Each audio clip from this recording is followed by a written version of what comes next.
Hi అండి. చూస్తున్నారు కదా! ఈరోజు రెసిపీ చాలా కలర్‌ఫుల్‌గా ఉందండి. అలాగే టేస్టీగా కూడా ఉంది. సో, ఈరోజు ఈ రెసిపీ ఇలా లెఫ్ట్ ఓవర్ రైస్‌తో చేశాను. సాయంత్రం మా పిల్లలు ఏదైనా స్వీట్ కావాలని అడిగారు. సో, సడెన్‌గా నాకిలా అన్నం కనిపించిందనమాట. మధ్యాహ్నం చేసిన అన్నము. సో, దీంతో పొంగల్లాగా చేద్దాము. పొంగలైతే పిల్లలు కొంచెం అంత ఇష్టంగా తినరు. సో, కస్టర్డ్ అయితే బాగా ఇష్టపడతారని చెప్పేసి ఇలా కస్టర్డ్ పౌడర్ వేసేసి పాయసంలాగా చేశానండి. చాలా బావుంది. సో, దీనికోసం అయితే ఫస్ట్ ఇలా ఒక 750 ఎంఎల్ పాలైతే తీసుకొని కొంచెం కాగబెట్టుకున్నానండి. కాగబెట్టిన తర్వాత ఒక కప్‌లోకి 2 టేబుల్ స్పూన్ కస్టర్డ్ పౌడర్ తీసుకొని కాగిన పాలు వేసేసి కలిపి పెట్టుకున్నాను.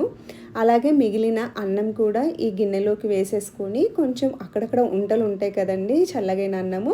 సో, అలా ఉంటలు లేకుండా కొంచెం స్మాష్ చేసుకున్నాను పొటాటో స్మాషర్‌తో అంతే. సో, ఇలా మధ్య మధ్యలో కలిపెట్టుకుంటూ ఉండాలండి. సో, పాలనేవి కొంచెం బాగా ఇంకిపోయి కొంచెం థిక్‌నెస్ వచ్చేంత వరకు మనము అలా ఉంచుకోవాలి. తర్వాత ఒక కప్పు వరకు షుగర్ వేసేసుకొని మిక్స్ చేసుకోవాలండి. సో, అలా కొంతసేపు మరిగిచ్చిన తర్వాత ఇప్పుడు కలిపి పెట్టుకున్న ఈ కస్టర్డ్ పౌడర్ పాలున్నాయి కదా! అవి కూడా వేసేసి ఉంటలు లేకుండా కొంచెం ఇలా బాగా మిక్స్ చేసుకోవాలండి అంతే.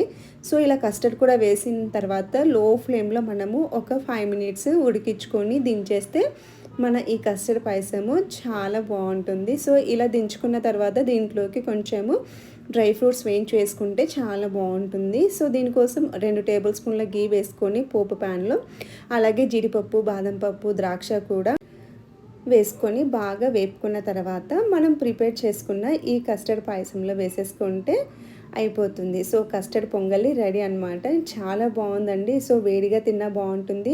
లేకపోతే చల్లగైన తర్వాత ఇంకొంచెం థిక్‌నెస్ వస్తుందండి పాయసము. అప్పుడు తిన్నా కూడా ఇంకా బావుంది. సో, వేడిగా బావుంటుంది. చల్లగా అయిన తర్వాత కూడా బావుంటుంది. ఒకసారి ట్రై చేసి చూడండి. మా పిల్లలకైతే తెగ నచ్చేసింది ఈ రెసిపీ.